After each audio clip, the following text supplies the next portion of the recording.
Buenos días, buenas tardes, buenas noches desde que nos estén escuchando. Bienvenidos al podcast de Bad Habit. Aquí está su conductor, como siempre, de este programa, el Pinzón o Emilio, como me conocen. En este episodio es un episodio muy especial para nosotros, en el que solo voy a estar yo conduciendo porque hemos tenido que un poco acomodar los horarios, por lo que ya van a saber del invitado. Pero Richie y José les mandan muchos saludos y les da mucha pena no poder acompañarnos, pero van a estar escuchando cuando salga el episodio. Cuando empezamos a grabar los episodios de Bad Habit, nunca llegamos a pensar que íbamos a poder cubrir a otros países de Latinoamérica, y hasta ahorita hemos hecho algunos países de Latinoamérica, como empezamos primero con Perú en 2021, después hemos hecho Colombia, hemos hecho Chile, y hoy se une a esta colección de países a un país que no conocemos mucho por lo general, o no nos llegan muchas noticias a este lado, bueno, al lado de la parte más norte de Sudamérica, como podríamos decir, que es, yo creo que Colombia, Venezuela, Ecuador, Perú, incluso Chile son más de la parte andina. Pero sí considero que es importante conocer de este país, que no sabemos mucho, pero que yo tengo mucho cariño por su gente y sé un poco de la historia de su país, y es muy interesante muchas de estas cosas, así que...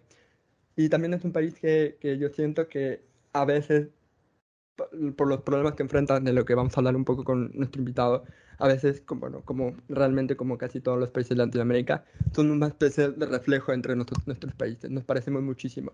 Yo creo que Paraguay ahorita se parece mucho a Ecuador en algunas cosas, entonces ya vamos a hablar un poco de eso. Así que sí, el tema de esta semana es que el 30 de abril, si no estoy mal, el invitado me va a corregir, tiene elecciones presidenciales. Son unas elecciones de las que vamos a hablar un poco hoy, pero también vamos a hablar un poco de la historia de Paraguay para que nos podamos situar un poco. Así que quiero darle la invitada a Claudio.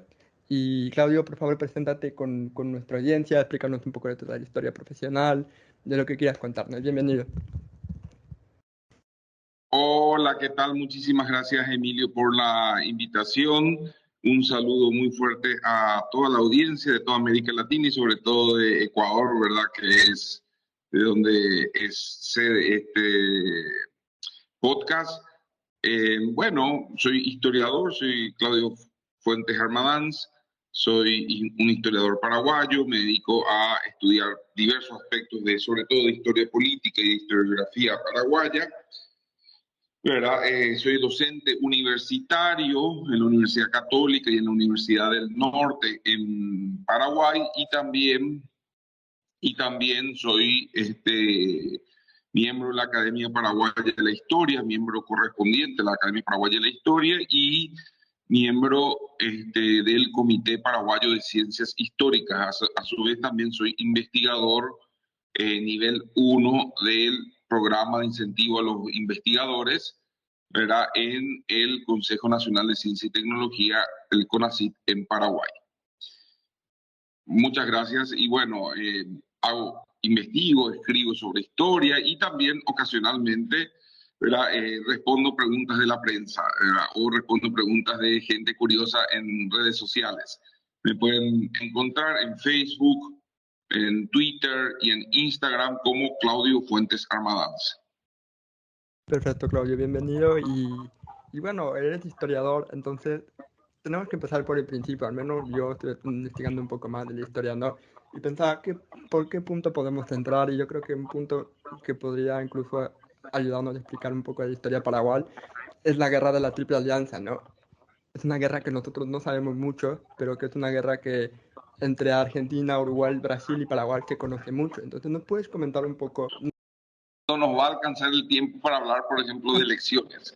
Así que vamos a hacerlo bien resumido y bien esquemático, ¿verdad? Por una serie de conflictos intraelite, falta de definición de fronteras, que era algo típico de la conformación de los nuevos estados nacionales a mediados del siglo XIX, y otros malentendidos llevaron a que el Paraguay se enfrente en primer término con el Brasil, posteriormente con la Argentina y finalmente con el Uruguay. Estos tres países conformaron una alianza, era dada esta alianza militar por un tratado secreto, el Tratado de la Triple Alianza, Y el Paraguay, si bien es cierto, comenzó la guerra básicamente de forma ofensiva, terminó peleando desde el 66 en adelante, desde 1866 en adelante, una guerra defensiva de desgaste que va a tener consecuencias económicas, sociales, sobre todo demográficas, muy graves. Pero, o sea, cerca del entre el 60 y el 70% de la población paraguaya va a desaparecer y se calcula que otra vez dentro de la población masculina paraguaya esas cifras llegan a cerca del 80%. Dicho sea eso, de paso, la guerra triple alianza va a constituir a partir de su finalización el gran parteaguas en la política, el gran parteaguas en los discursos o en el imaginario paraguayo. O sea, hay un antes y un después de la guerra, hay un supuesto país idílico antes de la guerra, país idílico que nunca existió, dicho sea de paso, pero hay una romantización al respecto, que el Paraguay de Francia y de los López era un Paraguay idílico, era la Arcadia, vamos a decirlo, el Edén, una utopía, etcétera, etcétera. No era así. Ya existían muchos conflictos y muchas contradicciones que justamente hacen parte a lo que va a dar origen a la guerra justamente. Pero eso va a estar de forma permanente en la guerra. Tal es así que, por ejemplo, la politóloga Magdalena López establece, y tiene un par de escritos muy buenos al respecto, establece que el paraguayo vive una eterna guerra triple alianza y que el paraguayo interpreta todo el presente político por medio de la guerra y por medio de los discursos tradicionalistas de la guerra. Ojo, esto no es algo único de Paraguay. En el caso, por ejemplo, de Bolivia, va a ser la guerra del Pacífico y la pérdida del mar, ¿verdad? Y ese discurso va a estar muy presente en la política boliviana hasta el día de hoy, hasta el presente. En la Argentina hay varios, no es un solo ítem en Argentina, pero por ejemplo la cuestión de las Malvinas, por más que las Malvinas es algo reciente, no tiene 41 años exactamente, pero es justamente forma parte de una serie de dispositivos o de discursos y así sucesivamente en varios países, ¿verdad? De la región van a haber uno o dos o tres hechos históricos con los cuales se pretende interpelar el presente con el pasado.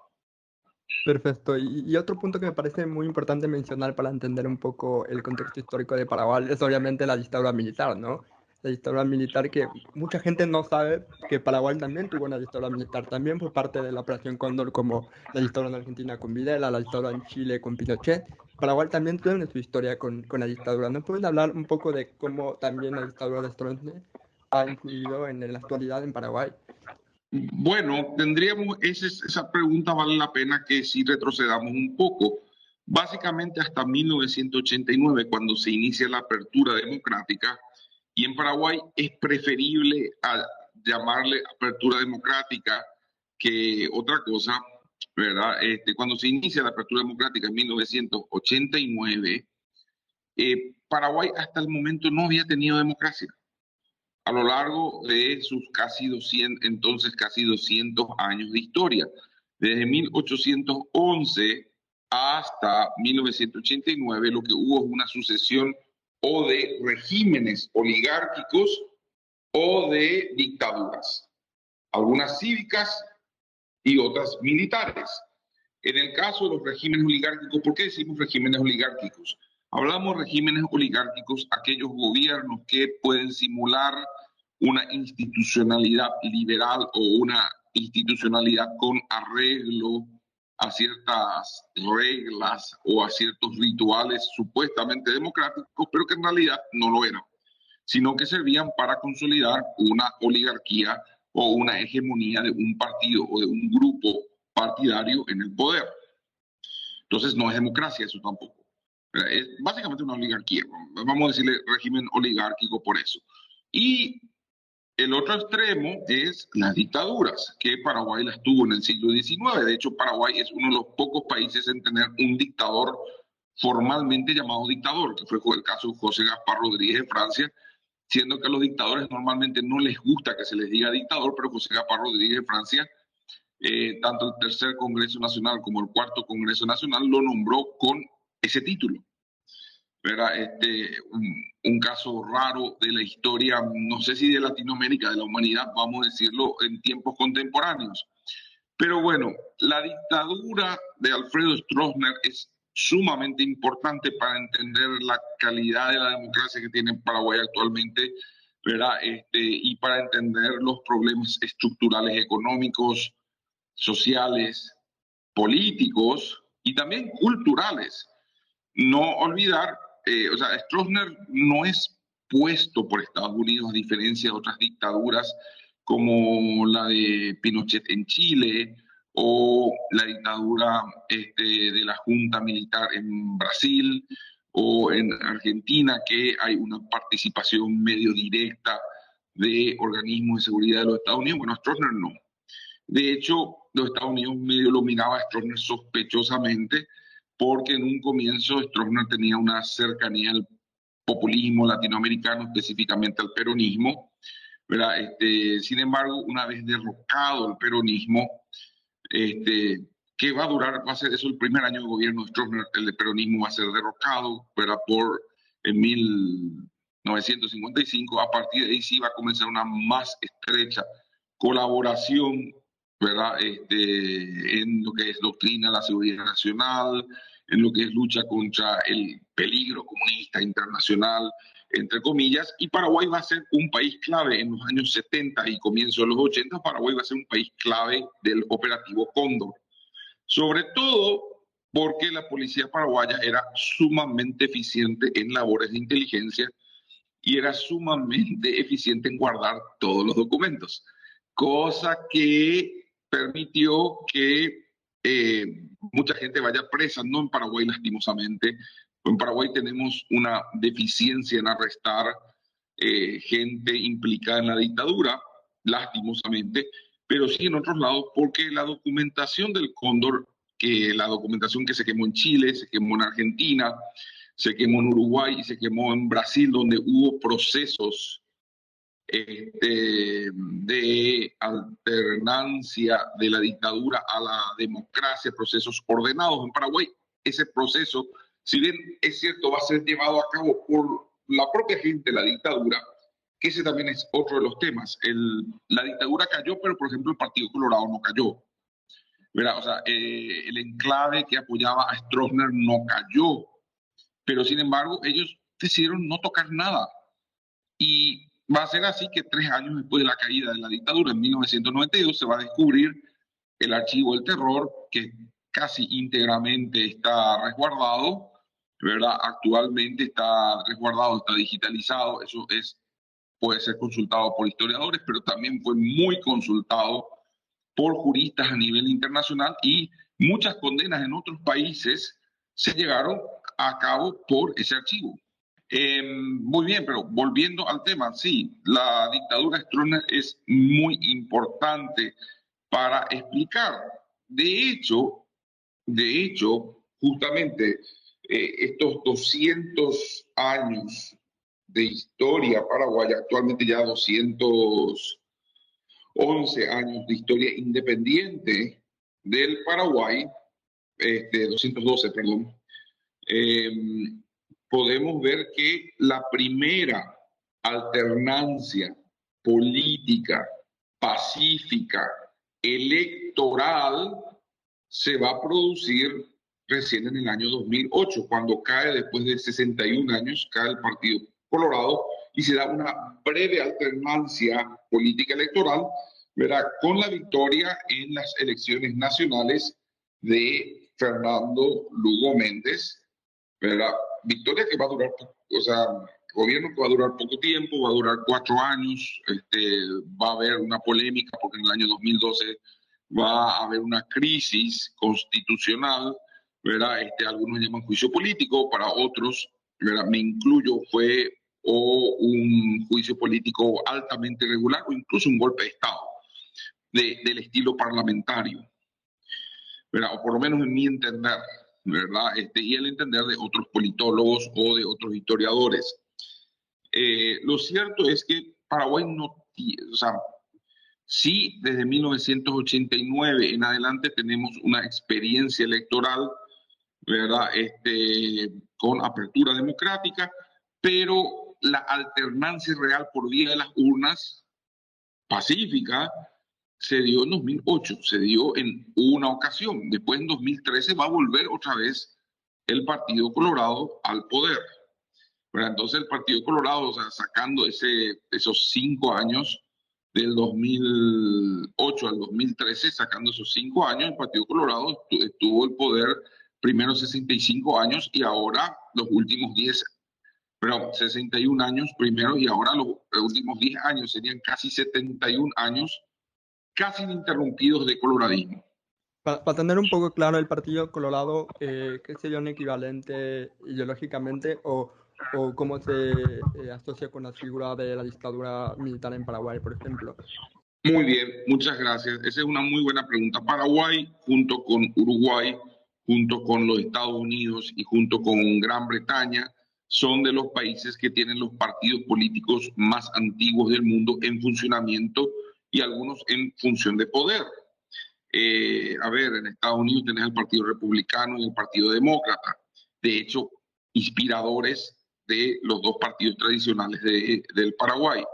El Centro Democrático, Partido Liberal en el Paraguay, actualmente Partido Liberal Radical Auténtico, PLRA, ¿verdad? Que es la principal fuerza opositora, ¿verdad? Se llamaban Origen Centro Democrático, inspirándose en los demócratas de algún modo, ¿verdad? Ojo, hay muchos partidos que se llamaron Centro Democrático a lo largo de América Latina, ¿verdad? Justamente. Y tenía el color azul. Y a diferencia de la gran mayoría de los partidos liberales de América Latina que usaban el color rojo, el Partido Liberal Demócrata, vamos a decirlo, ¿verdad? Del Paraguay usaba el color azul, que es el color también de los demócratas en Estados Unidos. En el caso del Partido Colorado, el Partido Colorado, también conocido como Asociación Nacional Republicana, o en sus orígenes Partido Nacional Republicano, es también un partido originado, ¿verdad? En la posguerra del 70, al igual que el Partido Liberal. Es más, ambos nacieron en el mismo año, con diferencia de semanas. Ambos nacieron en 1887. Son partidos antiquísimos, entre los más antiguos del mundo en funcionamiento. Al igual que el Partido Blanco y el Partido Colorado en Uruguay, o ya dije, el Partido Republicano Demócrata en Estados Unidos, o conservadores laboristas y liberales en Gran Bretaña, ¿verdad? Etcétera. Estamos hablando de partidos que tienen en torno a los 140, 150, 160 años, ¿verdad? En términos generales, que es una rareza. Es una rareza si fijamos en América Latina y sobre todo en el mundo andino, ¿verdad? Hay partidos que no duran 10 años. Hay partidos de existencia súper efímera. El caso del Perú, ¿verdad? Por ejemplo, ahí los partidos son casi para unas elecciones, básicamente. No hay, no, y la movilidad política es tan alta, ¿verdad? Que hay eso. Sin embargo, Paraguay, bueno, se crearon estos dos partidos y estos dos partidos alternaron en diversas ocasiones el poder, pero siempre de forma violenta, ¿verdad? Pero ambos partidos eran originariamente liberales en el siglo XIX, con algunas pequeñas variaciones e inclusive variaciones internas entre las facciones propias de cada partido, porque otra característica de ambos partidos políticos es que a lo largo de su historia estuvieron sumamente divididos a nivel interno, que es otra característica que vamos a ver en estas elecciones. Después, cuando me preguntes, seguramente va a saltar eso, ¿verdad? Pero ambos partidos eran partidos pluriclasistas, partidos de relaciones patrón-clientelares, como diría el sociólogo Luis A. Galeano, y también ambos partidos eran partidos civiles, oligarcas básicamente, ¿verdad? Va a empezar eso a cambiar a partir de los años 20 y 30 se va a dar una transformación, ¿verdad? Se van a ir haciendo ambos partidos cada vez más conservadores, de ser liberales o republicanos en sus ideales, se van a convertir cada vez más conservadores. Incluso ambos partidos van a coquetear en algún momento con el corporativismo europeo o incluso con determinadas formas de fascismo, ¿verdad? En algunos momentos. Y en el caso del Partido Colorado, el Partido Colorado va a retornar al poder en 1947, pero durante la dictadura de Higinio Morínigo, la dictadura militar de Higinio Morínigo, que primero fue un dictador apartidario, o sea, un dictador que tenía un refrán que era guerra a los trapos de color, o sea, él se oponía, proscribió luego el Partido Liberal, que era el partido que había estado en el gobierno hasta que él asumió el gobierno, y sometió al Partido Colorado a una tregua política, o sea, le prohibió hacer actividades, mientras que el Partido Liberal simplemente lo suprimió o lo prohibió, pero junto con el Partido Comunista, por supuesto. Y Morínigo va después, en un momento, al séptimo año de su dictadura, después de un breve intento de apertura democrática llamado la Primavera Democrática de 1946, ¿verdad? Que duró menos de 6 meses. Después de este breve intento de apertura democrática, el dictador Morínigo se va a aliar con el Partido Colorado y esa alianza va a llevar esa alianza sumado a la proscripción del Partido Comunista de vuelta, sumado a la prohibición de actividades políticas a la facción, a otro partido que ahora ya es tradicional, pero en su momento no lo era, ¿verdad? En ese momento no lo era, que era el Partido Revolucionario Febrerista, ¿verdad? Va a llevar a la peor guerra civil que va a tener el Paraguay, que va a ser la guerra civil de 1947, en la cual el Partido Colorado, en alianza con un sector del ejército, va a enfrentar a el sector más militante, más inclusive, digamos, pronazi o profascista del ejército, se va a enfrentar al sector institucionalista del ejército que tenía el apoyo del Partido Liberal, del Partido Revolucionario, de lo que va a ser posteriormente el Partido Revolucionario Febrerista el Partido Comunista Paraguayo. Van a perder, por supuesto, el Partido Colorado va a ganar, y a partir de ahí se va a ir dando una alianza paulatina entre Fuerzas Armadas y Partido Colorado. Esta alianza, a partir de 1954 en adelante, con la dictadura de Alfredo Stroessner, se va a concretar y se va a llamar la Unidad Granítica. Esta alianza va a ser es la alianza entre el Partido Colorado, que daba el sustento cívico, político, las Fuerzas Armadas, el monopolio y la violencia, y el gobierno. ¿Verdad? Que el gobierno estaba para justamente dar los cargos clientelares, ¿verdad? A los colorados y permitir a los militares hacer lo que se les en gana, principalmente actividades como el contrabando o el narcotráfico.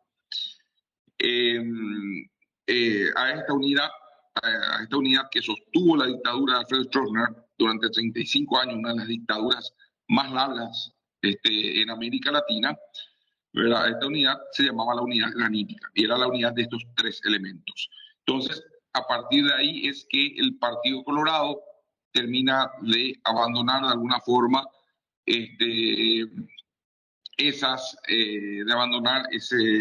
termina de abandonar ese legado liberal o legado republicano, entendido como liberalismo ideológico o republicanismo ideológico del siglo XIX y comienzos del siglo XX, por básicamente apoyar al militarismo de Stroessner. Perfecto. Ya vamos a entrar un poco más en el partido de Colorado cuando hablemos un poco de los candidatos, pero me gustaría antes de entrar en analizar los candidatos que tienen más oportunidad de convertirse en el próximo presidente de Perú, hablar un poco de cómo es la sociedad paraguaya y cómo es tu percepción de sus figuras políticas como la dictadura, ¿no? Porque como nos comentabas, en Paraguay todavía no han tenido el mismo proceso de memoria como tuvo Chile, como tuvo Argentina.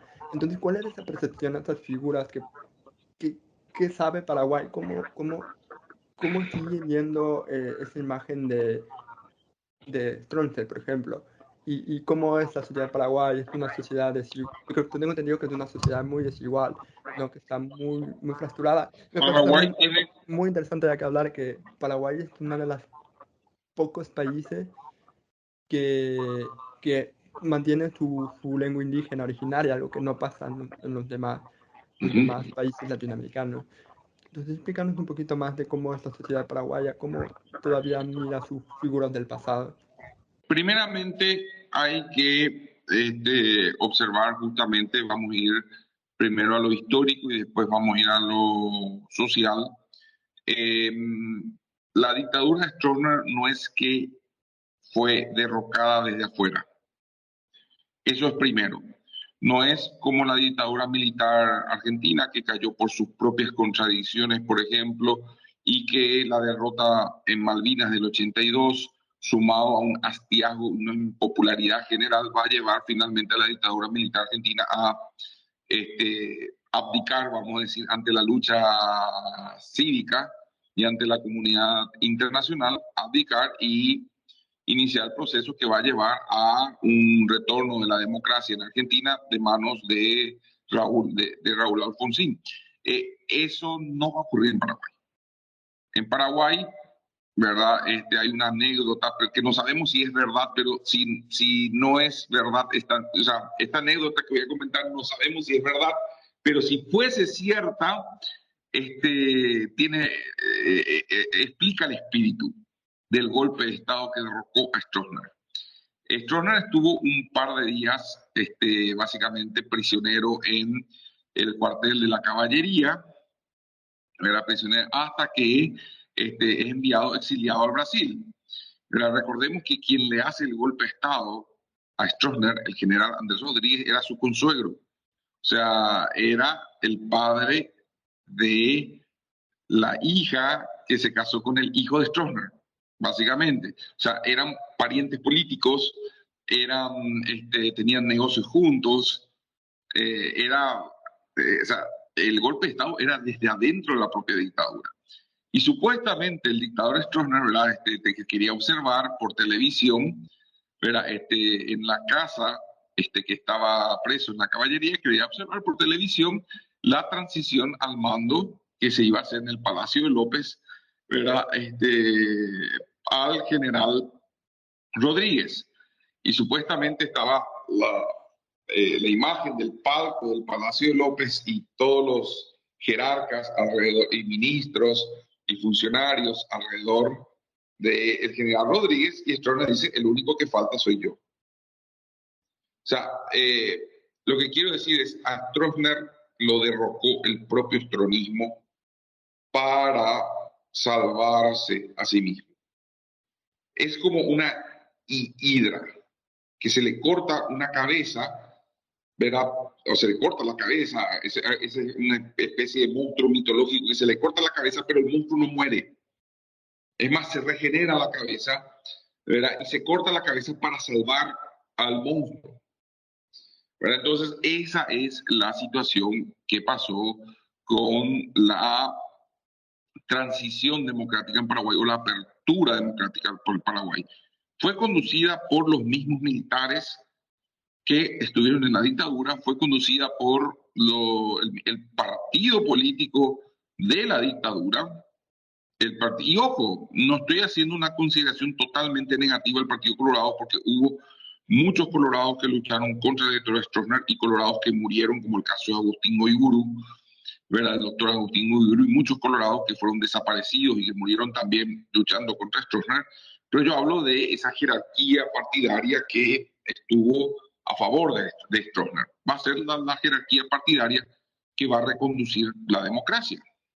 O sea, la oposición en los años 80 estaba tan debilitada que era imposible que la alternancia política Stroessner viniese a la oposición. Entonces esa alternancia política ante la crisis económica, crisis de liderazgo y sobre todo enfrentamientos internos dentro del propio estronismo. Esa alternancia política va a venir dentro del propio estronismo. Entonces, eso va a explicar que muchos de los jerarcas del estronismo van a ser los grandes demócratas de los años 90 y por supuesto no estaban interesados en un proceso de apertura, en un proceso de apertura de memoria y eso. O sea, fue un milagro, realmente fue un milagro el archivo del terror y fue algo que, bueno, ya la prensa estaba enterada, se encontró la prensa estaba enterada, bueno, ya no se podía destruir. ¿Verdad? Pero es un milagro, ¿verdad? Porque estamos hablando de toneladas de papel incriminando una red criminal de terrorismo de Estado que iba desde Chile, Argentina, Uruguay, Paraguay, Brasil, ¿verdad? Y ocasionalmente Bolivia, Perú y algo, creo que también tocó a Ecuador, ¿verdad? Pero ocasionalmente no fue tan fuerte, con excepción de Chile, no fue tan fuerte el vuelo del cóndor por los otros países andinos. Pero sí fue muy fuerte en Chile, en Argentina, en Paraguay, sobre todo Paraguay, por la documentación revelada, ¿verdad? Pero volviendo al tema en sí mismo, entonces esta gente no estaba interesada en un proceso de apertura de memoria, en un proceso, aparte había que resguardar al Partido Colorado en el poder, cosa que lo van a conseguir durante 19 años. O sea, de 1989 a 2008 van a pasar 19 años en los cuales el Partido Colorado va a conservar el poder a pesar de las numerosas crisis. En los años 90 teníamos a los militares negándose a perder el poder político, porque, ojo, esta unidad granítica construida por Stroessner, ¿verdad?, de la alianza entre gobierno, Partido Colorado y militares, va a empezar ya en los años 90, inmediatamente caído Stroessner, a desquebrajarse. La Constitución Democrática de 1992 prohíbe la injerencia militar en política, prohíbe que los militares participen en política. O sea, a los militares eso les pareció fatal, ¿verdad? Y va a haber ahí un famoso caudillo que es Lino Oviedo, que va a encabezar justamente esa negativa de los militares a desactivar de la vida política, y van a haber un par de crisis importantes. La primera en 1996, un intento de golpe de Estado por parte de Lino Oviedo, y la segunda en 1999, ¿verdad? Una crisis civil, ¿verdad?, después del asesinato del vicepresidente de la República, Luis María Argaña. Después del asesinato del vicepresidente va a haber una crisis civil que se va a llamar el Marzo Paraguayo, ¿verdad?, en la cual básicamente va a ser una microguerra civil que se libró en las plazas frente al Congreso, ¿verdad?, con bastantes muertos y muchísima violencia. De todas formas, el Partido Colorado, 19 años, va a seguir estando en el poder, porque esa estructura era muy fuerte, ¿verdad? Van a ser las... yo creo que no es casualidad que, o sea, entre el 2007 y el 2008, cuando sale el primer informe de la Comisión de Verdad y Justicia sobre la dictadura. O sea, imagínense que casi 20 años después de la caída de la dictadura, ahí recién se salen los informes, ¿verdad? O sea, informes que, los informes, ¿verdad?, al respecto, no en balde, eso sumado a ya 19 años de incoherencias internas, de conflictos internos importantes dentro del Partido Colorado, va a llevar a que la oposición llegue al poder en el 2008. ¿Verdad? Eso por un lado. Por otro lado, en lo social, recordar si Paraguay es un país... Mucho se habla del bilingüismo en Paraguay. El estudioso Bartomeu Malia, más que hablar de bilingüismo, él habla de diglosia. El español o el castellano es el idioma del poder, es el idioma de los actos públicos oficiales, es el idioma de los documentos oficiales, y el guaraní, por más de que ha ganado un poco más de relevancia en los últimos años, el guaraní es el idioma popular, es el idioma del sentir popular, es el idioma materno paraguayo, ¿verdad? Entonces, hay lo que el estudioso Bartolomé Meliá llama diglosia, que más que bilingüismo hay esa división. Tenemos, eso sí, un gran porcentaje de población que es monolingüe guaraní, que algo habla de español, o sea, más que bilingüe, algo, un porcentaje importante de la población algo habla español, pero en realidad el idioma en el cual se sienten cómodos hablando es el guaraní. El idioma de su experiencia diaria, el idioma laboral, el idioma familiar, etcétera, etcétera. ¿Verdad? Así mismo. Perfecto, Claudio, muchísimas gracias. Entonces nos vamos metiendo un poco a las acciones porque nos estamos quedando sin tiempo.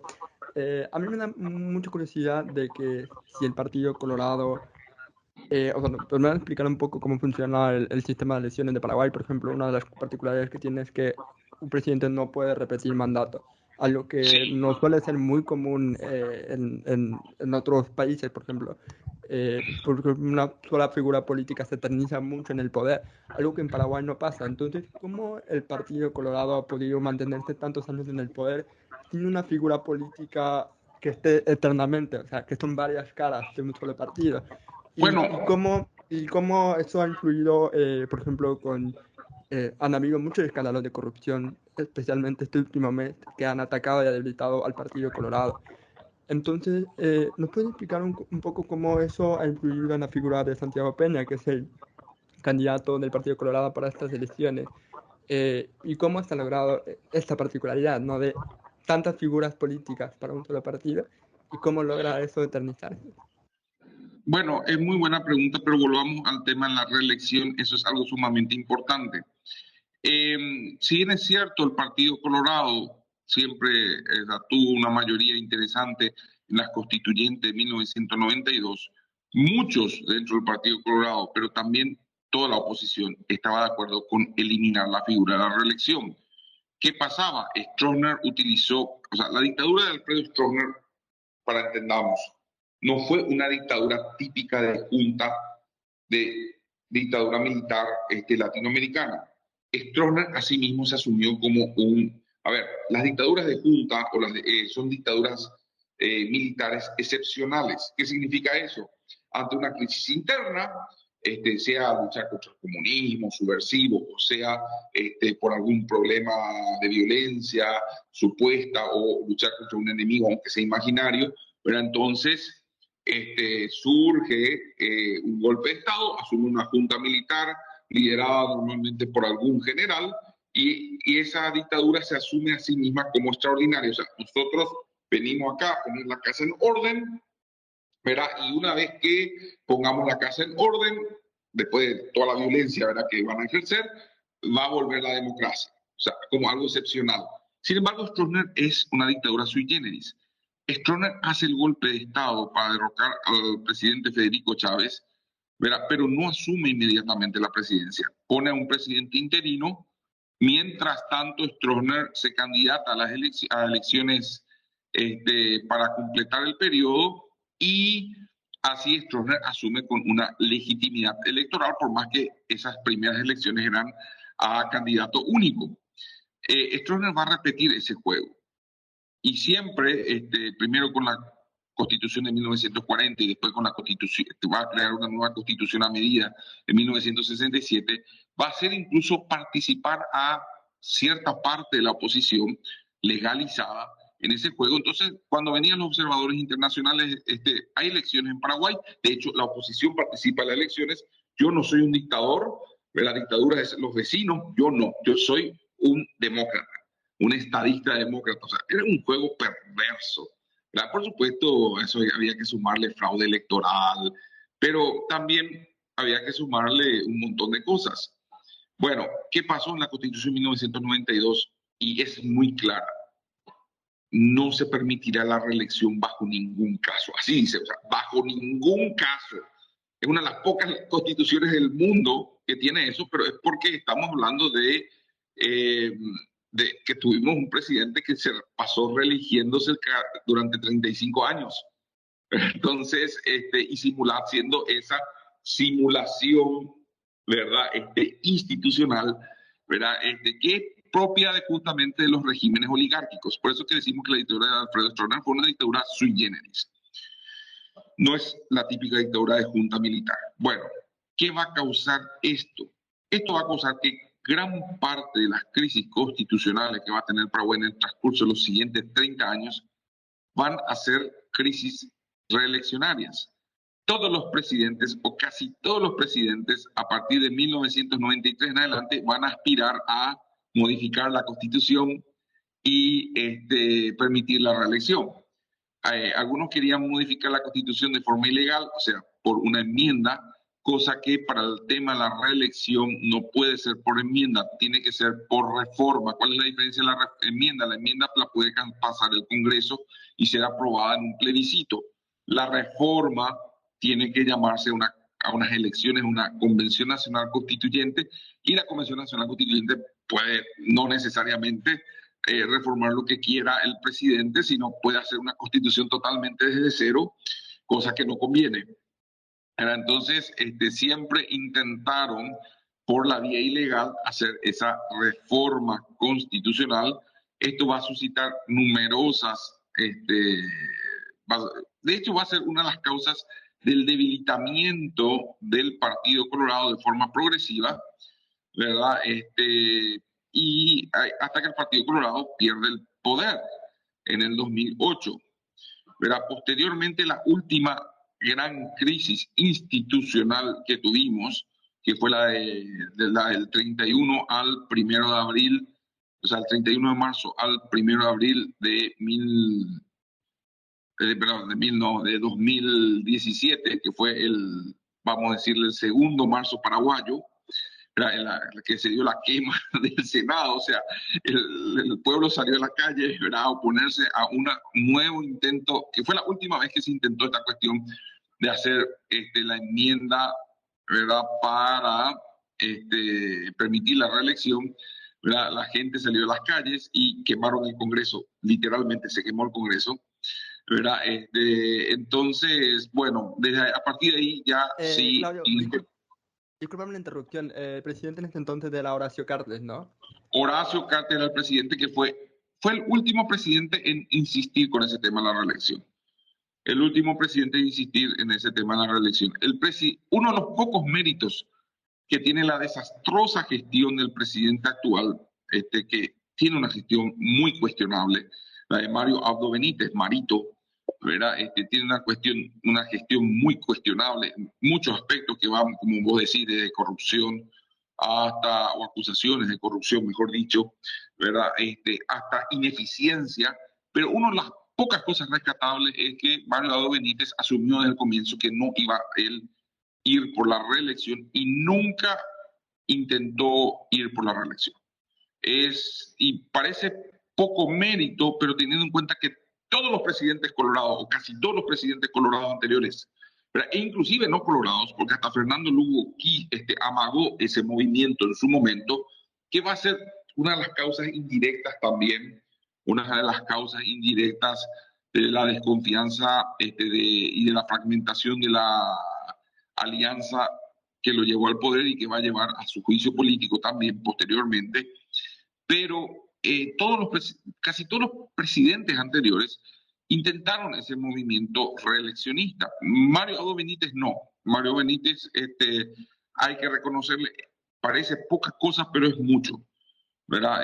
Teniendo en cuenta, los antecedentes, ¿verdad? Entonces, el Partido Colorado se sustenta sobre todo en una gran masa o un gran entramado de intereses que van desde el clientelismo político en el aparato del Estado, o sea, la gran mayoría de los funcionarios públicos son del Partido Colorado, y esto viene desde tiempos de la dictadura de Stroessner, viene esta herencia, ¿verdad? O sea, que el Partido Colorado básicamente usa al Estado para financiar a sus cuadros políticos y a sus operadores políticos, pero también, ¿verdad?, hay una clase empresarial, hay que decirlo, hay una clase empresarial que se beneficia con el Partido Colorado en el poder, sea por licitaciones públicas, sea por, ¿cómo que se dice?, participación en los negocios del Estado,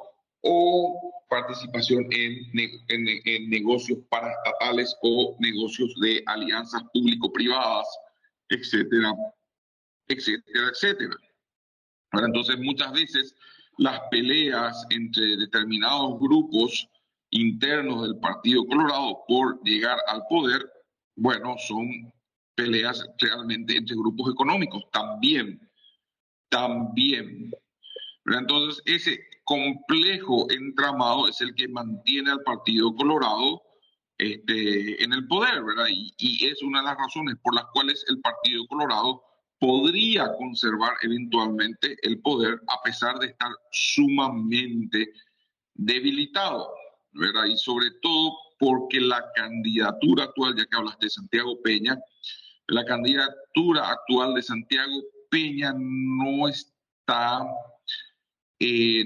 pegando, vamos a decirle la expresión, o no está teniendo la popularidad, no solamente del voto fuera del Partido Colorado, sino dentro del propio Partido Colorado.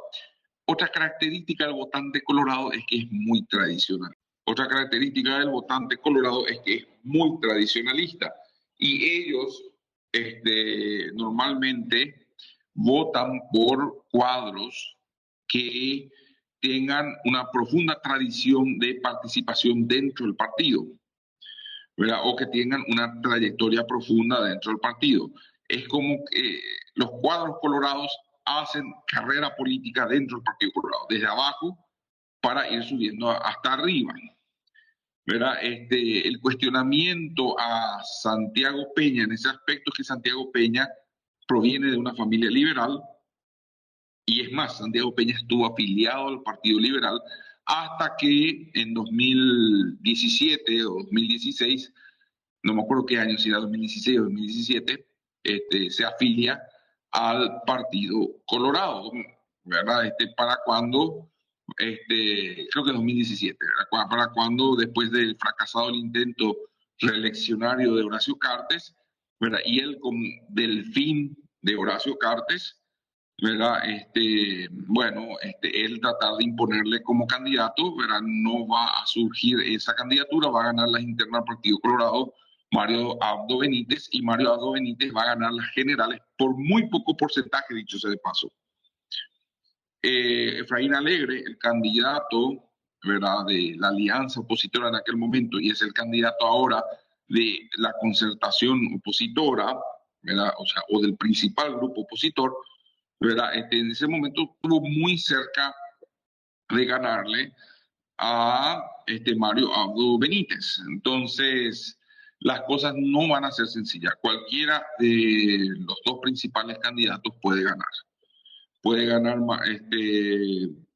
Santiago Peña o puede ganar Efraín Alegre, ¿verdad? Por supuesto, los últimos meses el Partido Colorado ha soportado duros golpes, sobre todo la cuestión de Estados Unidos y las cuestiones de las acusaciones contra Horacio Cartes, que han sido un golpe muy duro, ¿verdad?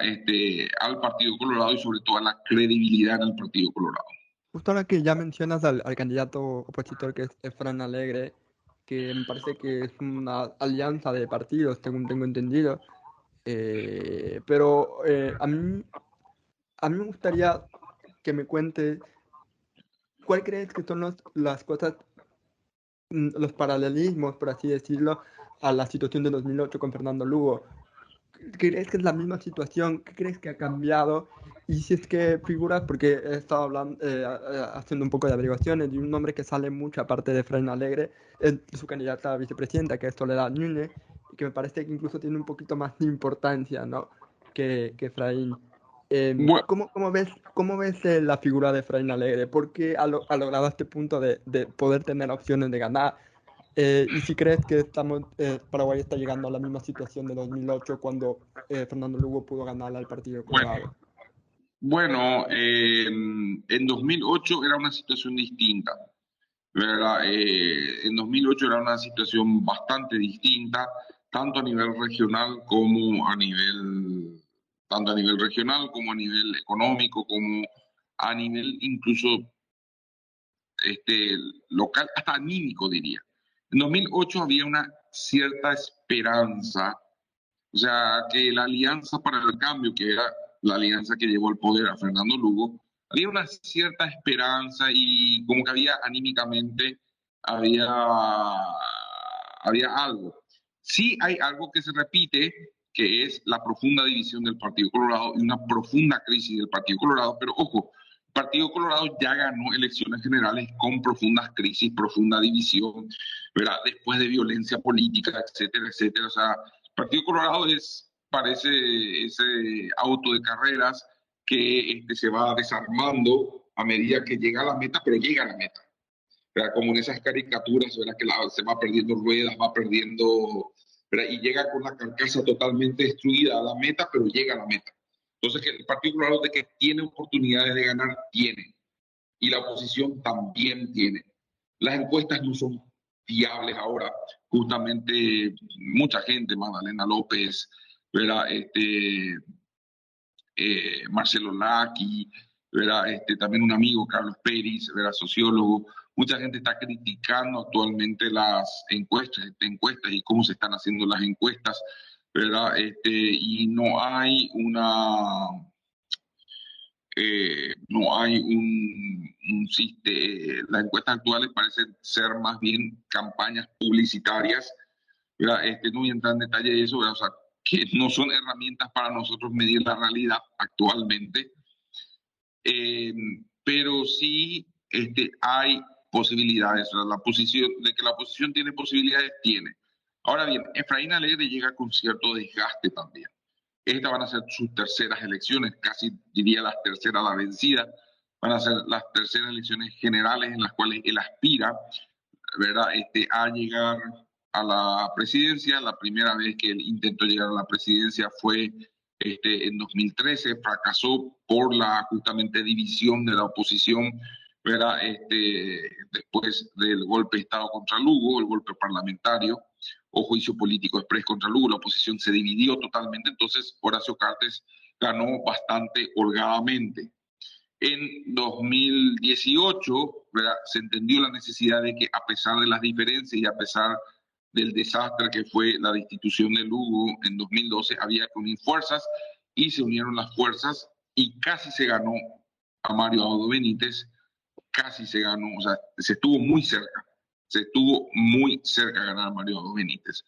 Sin embargo, y ahora, bueno, pero llega con ese desgaste, ¿verdad? Con esa carga de desgaste, bueno, que ya perdió 2 veces, que ya ha perdido 2 elecciones, por más cerca que estuvo y por más que cada elección va acercándose, ¿verdad? Y si bien es cierto está el mito de Lula, ¿verdad? Que bueno, después de muchas elecciones se va y gana hacia el final, pero Efraín Alegre no es Lula, Efraín Alegre no tiene el carisma de Lula. En cuanto a Soledad Núñez como candidata a vicepresidenta de Efraín Alegre fue muy cuestionada, fue una de las ministras apolíticas o apartidarias, vamos mejor decirlo, no tenía partido político, ¿verdad? Cuando Horacio Cartes, durante su gobierno, tuvo muchos ministros que venían de otros partidos políticos, así Horacio Cartes fichó, por ejemplo, a Santiago Peña, que era liberal en sus orígenes, y después se va a volver colorado.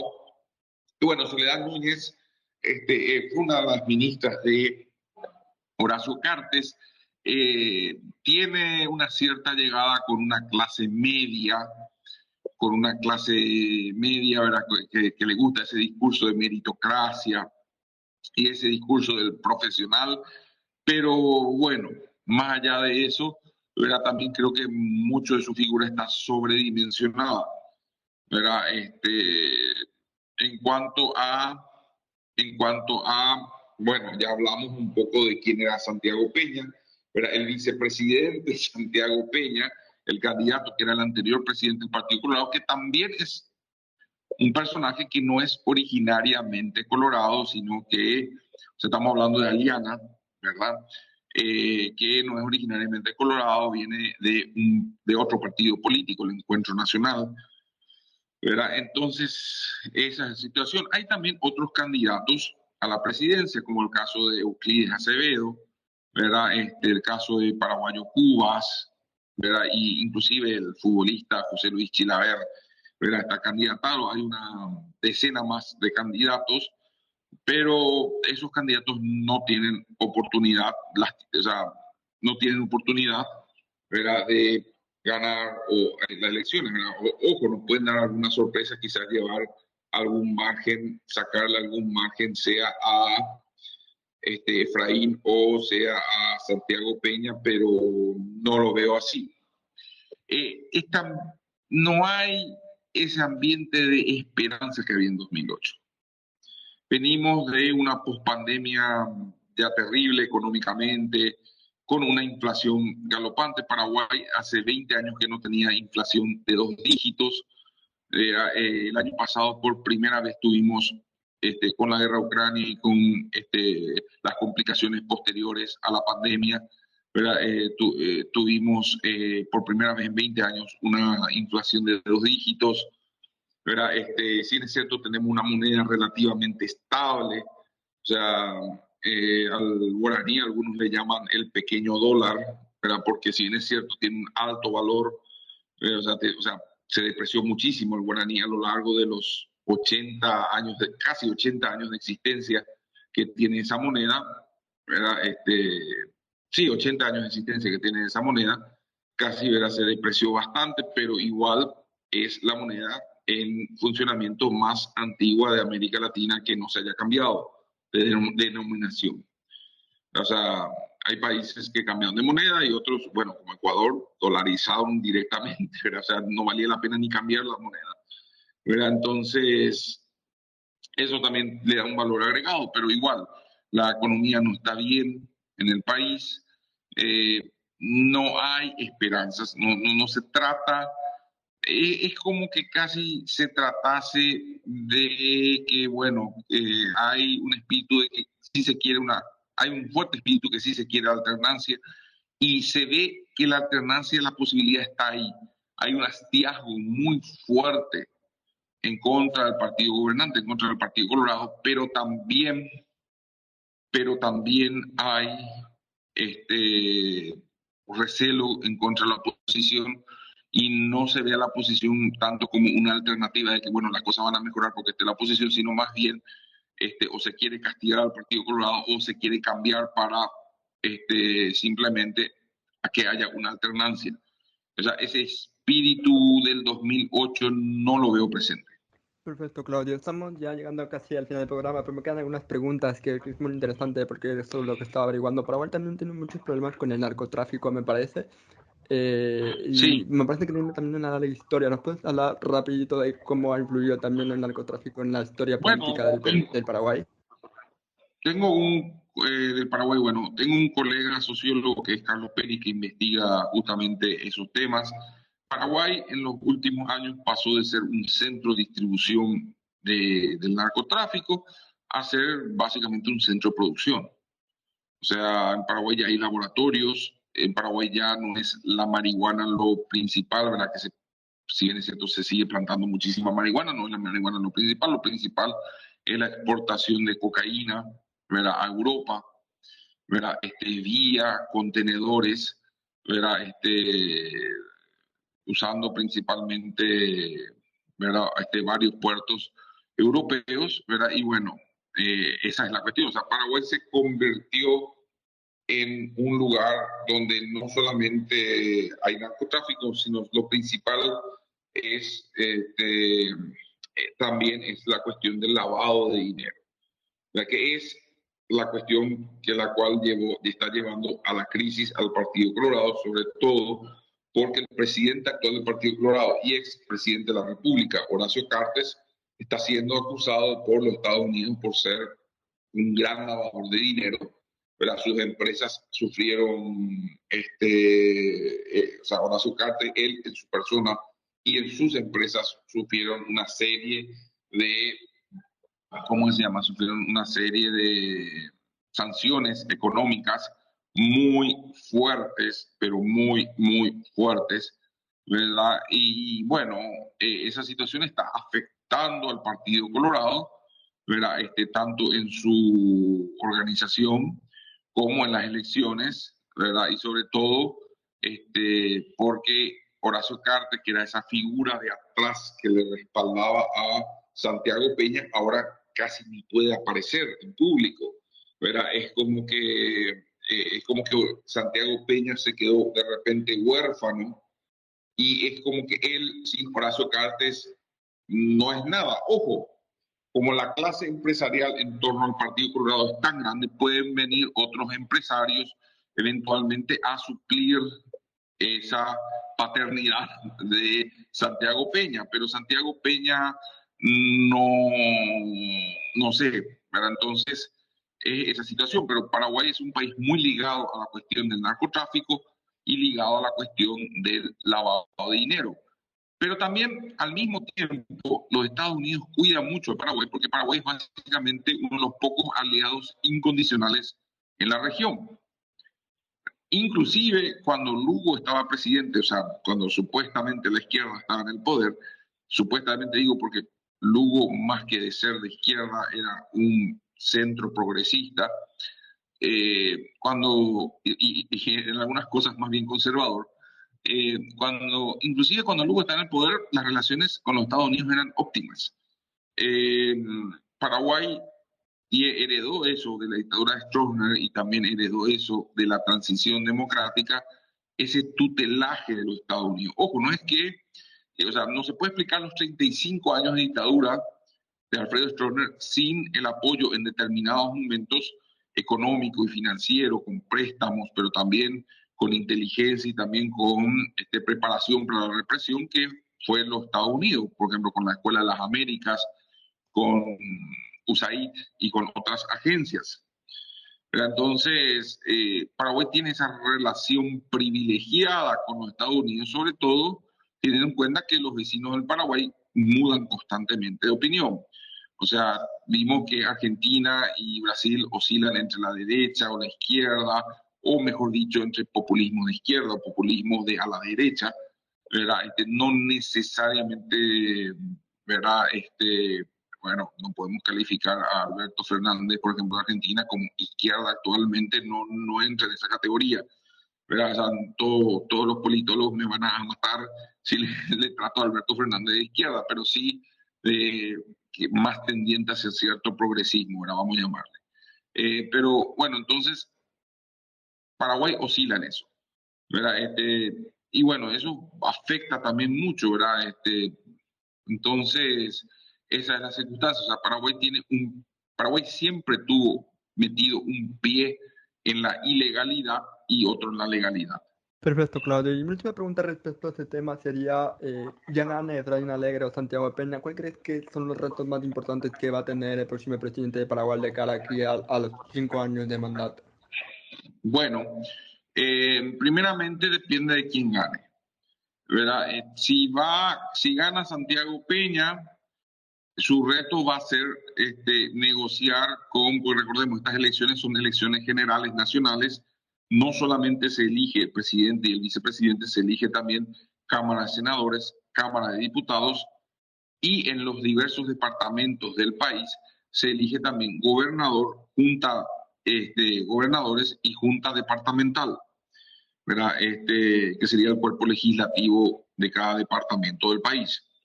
Entonces, en el caso de los diputados y en el caso de los senadores, o sea, tenemos un Congreso bicameral, ¿verdad? Es muy probable que el Partido Colorado arrase, sobre todo en diputados. Diputados es casi seguro que el Partido Colorado va a controlar la Cámara de Diputados, ¿verdad? Y en la Cámara de Senadores es muy probable que también el Partido Colorado tenga muchos senadores, inclusive una mayoría simple. Inclusive una mayoría simple. ¿Por qué? En las últimas elecciones, Paraguay sufrió vamos a decir, no, sufrió no de sufrir, pero sí tuvo una reforma electoral. El Paraguay tuvo una reforma electoral en 2019 que es el establecimiento, o sea, antes Paraguay tenía para las listas de cuerpos colegiados, sea el Senado, sea diputados, juntas departamentales o juntas municipales, el Paraguay tenía las listas cerradas, bloqueadas. ¿Qué significaba esto? Que uno votaba simplemente por la lista del partido o del movimiento que quería, y en esa lista ya estaba el orden. El número 1 va a ser el número 1, el número 2 va a ser el número 2, y así sucesivamente. Por supuesto, eso era visto por la gente como, bueno, no se da la opción de elegir a la persona, sino se elige al grupo, y normalmente los peores candidatos son los que están más arriba, son los que pueden financiarse, etcétera, etcétera. Entonces, bajo presión ciudadana, se hizo una modificación, ¿verdad? Y eso lo estudiamos mucho con la politóloga Jazmín Sánchez, ¿verdad? Se hizo, ¿verdad?, una reforma electoral en la cual ahora el Paraguay adopta listas cerradas desbloqueadas. ¿Qué significaba eso? Vos podés votar por un candidato dentro de la lista, y ese candidato puede subir o bajar dentro de la lista de acuerdo, sube o baja de acuerdo al porcentaje de votos que tenga. ¿Esto qué hizo? Cambió completamente el comportamiento del voto. Antes, muchísimos colorados hacían el voto cruzado. ¿Qué es el voto cruzado?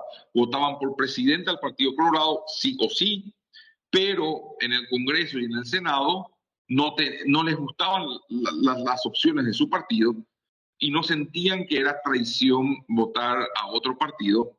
Entonces ellos elegían de otro partido, ¿verdad?, otra lista y punto. Y eso se notaba. Entonces eso permitió inclusive en determinados momentos a la oposición tener mayorías parlamentarias frente a, frente a los presidentes colorados. Sin embargo, en las últimas elecciones municipales que hicimos con este sistema, en donde se eligieron intendentes y juntas municipales, el Partido Colorado arrasó. ¿Por qué? Porque se dio la oportunidad a los colorados de elegir, o sea, en realidad se dio oportunidad a todos, pero se dio la oportunidad a los colorados de elegir en su propia lista a quién querían. Entonces movían la lista adentro. Y eso hizo que mucha gente dejase de votar cruzado, y a esto hay que sumar que la oposición en estas municipales se presentó dividida en las candidaturas legislativas, o sea, en las candidaturas colegiadas para juntas municipales. Entonces, con este sistema, mientras más candidatos opositores hayan, o más listas opositoras hayan, más el Partido Colorado va a meter. Y eso sumado a que el sistema de inclusión por la Constitución Nacional, el sistema DON. Entonces, bueno, eso llevó que básicamente el Partido Colorado arrasase en juntas municipales, en las últimas municipales. Entonces creemos que el Partido Colorado va a tener la mayoría parlamentaria, pero quizá una mayoría muy cómoda en diputados, y incluso una mayoría sencilla o una primera minoría en el Senado. Y eso va a hacer que, bueno, un candidato colorado, o sea, Santiago Peña, si gana, lo que va a tener que hacer es convencer, o sea, porque, ojo, el Partido Colorado siempre está dividido, siempre hay bancada colorada A, bancada colorada B. Entonces, bueno, Santiago Peña va a tener que negociar solamente con los colorados opositores internos, ¿verdad? Para aprobar sus proyectos. Ahora, Efraín Alegre llega a ganar, sí o sí va a tener que negociar con todos, ¿verdad? De hecho, ¿verdad? En ese aspecto, ¿verdad? Hay que ver si es que el Poder Legislativo le deja gobernar a Efraín Alegre efectivamente, ¿verdad? E incluso se corre el riesgo de que, teniendo los antecedentes, se corre el riesgo de que si hay algún escándalo o alguna cosa, se llegue nuevamente a un juicio político como fue el caso de Lugo. Perfecto, Claudia. Muchas gracias por por las preguntas. Ahora vamos a ir a la última pregunta del podcast que, como te comenté al inicio, antes. Es una pregunta para desintencionar un poco y ayudar a la audiencia y a nosotros a despejarnos un poco después de tocar temas tan complejos. Me gustaría que nos expliques la bebida nacional del Paraguay, que es el tereré, y por qué es mejor que el mate, ya que el mate es más conocido. Entonces, me gustaría que me cuentes Bueno, por qué. en realidad el mate también se consume muchísimo en Paraguay, sobre todo en invierno, ¿verdad? Y el mate se consumió siempre. El tereré, si bien es cierto, existió, ¿verdad? Desde siempre, vamos a decirlo, no es que el tereré es algo nuevo, lo que sí es nuevo es la difusión del tereré, ¿verdad? Hay, de hecho, yo encontré en la revista argentina Caras y Caretas, ¿verdad? Referencias al tereré a principios del siglo XX, ¿verdad? Estamos hablando de los 1900, 1910, por esa época ya había referencia al tereré. Sin embargo, la mayoría de la población en los países que se consumen yerba mate, que son Paraguay, Argentina, Uruguay y el sur del Brasil, ¿verdad? En la mayoría de esas regiones, ¿verdad? Del río, de la cuenca del Plata, donde se consume la yerba mate, el consumo predominante era yerba mate. ¿Qué pasa? Llega la guerra del Chaco y primeramente, como el Chaco era salobre, el agua, o sea, hasta hoy en día es salobre el agua en el Chaco, la guerra del Chaco es una guerra que Paraguay tuvo con Bolivia, aclarando nomás el tema. Se peleó en un lugar árido, en un desierto, era verde, que es el Chaco, donde las fuentes de agua eran pocas y encima que eran pocas, no eran de la mejor calidad. Entonces, y también en un ambiente de guerra es difícil preparar el mate, ¿verdad? Porque tenés que hacer el fuego de la transposición, ¿verdad? Y otras cosas, ¿verdad? Aparte de tiempo de preparación, entonces lo que se hacía es consumir, se popularizó mucho más el consumo de tereré. Eso se popularizó mucho más. Y después de la guerra, aún más después de la guerra y después sobre todo, cuando comienzan a aparecer los primeros electrodomésticos en Paraguay, ¿verdad? Y se populariza el uso electrodoméstico y el agua fresca pasa a ser agua helada, ¿verdad? Porque se puede fabricar hielo, ¿verdad? Entonces ahí el tereré se populariza muchísimo más. Entonces, ojo, el tereré no es solo popular en Paraguay, se consume muchísimo en Mato Grosso do Sur, en Brasil, se consume muchísimo en Corrientes y en Misiones, Argentina y en Formosa también, o sea, todas áreas de calor. Estamos hablando que Paraguay tenemos un promedio de temperatura que oscila normalmente entre 25 a 40 grados, ¿verdad? De temperatura, ¿verdad? En muchos casos de 30 a 40 grados de temperatura durante gran parte del año, ¿verdad? Entonces era natural que se dé esta transición del mate al tereré, pero ojo, el mate se sigue consumiendo y se consume muchísimo en Paraguay. No es que el mate sea mejor o el tereré sea mejor, sino son cosas distintas. Pero Son personalmente, ¿qué sencillamente prefieres? cosas distintas. Pero personalmente, ¿qué prefieres? Bueno, personalmente el tereré, por supuesto, hace demasiado calor. Perfecto. Entonces, muchas gracias, Claudio, por haber venido. Son todos nombres de mis compañeros que aunque no están acá, seguro cuando van a escuchar el episodio les va a gustar mucho. Ha sido como entrar a una clase de historia muy, muy interesante, especialmente sobre, como dije al principio, sobre una región que nosotros en Ecuador no conocemos tanto, ¿no? Los conocemos más por el fútbol muchas veces, porque bueno, porque Paraguay tiene a Olimpia, Cerro Porteño, la selección de Paraguay es también muy importante, entonces no llegan más las noticias deportivas que realmente las noticias políticas. Entonces, para mí es un honor poder hablar de estos temas con un gran invitado como tú. Como yo dije, yo tengo muchísimo cariño por la gente de Paraguay. Así que muchas gracias por haber venido y no sé si tienes alguna cosa más que decir, algún mensaje. No, no, nada. Muchas gracias. Muy agradecido contigo y con la audiencia, ¿verdad? Y esperamos, ¿verdad? Que estos tipos de diálogos son importantes, ¿verdad? Sobre todo porque es como que Paraguay está por fuera de América Latina. Muchas veces ni siquiera el paraguayo se considera latino a sí mismo, en muchos casos, ¿verdad? Y es como que siempre es el país más olvidado del continente. Entonces, son importantes estos intercambios para ver que, bueno, somos más parecidos de lo que parece, ¿verdad? Tenemos problemas similares, tenemos soluciones posibles similares también, ¿verdad? Entonces, eso es importante.